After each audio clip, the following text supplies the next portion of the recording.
In the waning light of a setting sun, upon the dusty plains where battles had raged, a weary soldier named Arjun lowered his sword for what he vowed would be the last time. His shield bore dents and scratches, marks of the countless skirmishes he had survived. The air, heavy with the sorrow of loss and the burden of survival, no longer smelled of victory to him, but of endless, pointless strife. Arjun had been a warrior of great repute, his name known and feared across lands.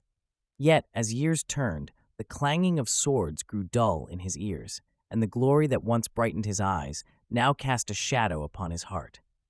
The battlefield, strewn with the cost of victories and defeats, seemed to mock the fleeting nature of life and the permanence of the scars it left behind.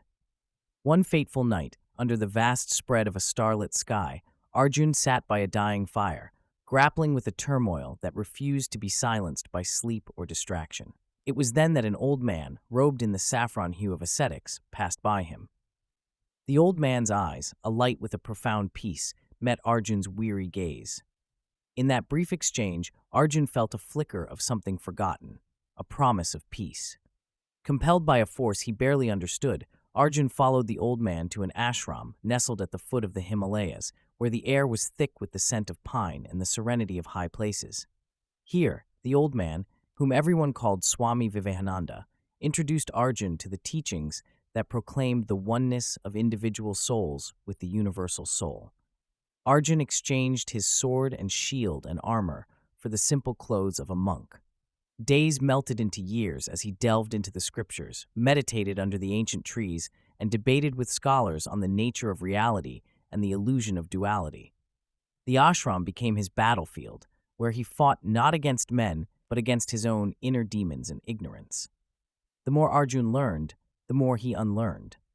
The layers of his identity as a warrior peeled away, revealing not a hardened killer, but a soul in search of salvation. He meditated on the banks of the Ganges, letting the holy waters wash away his past, understanding slowly blooming in his heart like a lotus at dawn. His enlightenment came not with fanfare, but as a quiet dawn that spreads its gentle light over the dark corners of the night. Sitting under a tree, where many seekers had sat before him, Arjun experienced the profound non-duality of Advaita. He saw himself in the pebbles, in the flowing river, in the air he breathed, and in the eyes of every creature. He realized that he was not separate from the universe. He was the universe. The sword-wielding soldier who had once sought victory and conquest found it in surrender, not to enemies, but to the truth that lay beyond the realm of conflict. Arjun, now Swami Arjuna, spent his remaining days in the service of others, teaching peace and the path to enlightenment that he had walked, a path paved not with the strife of battles, but with the peace of inner surrender.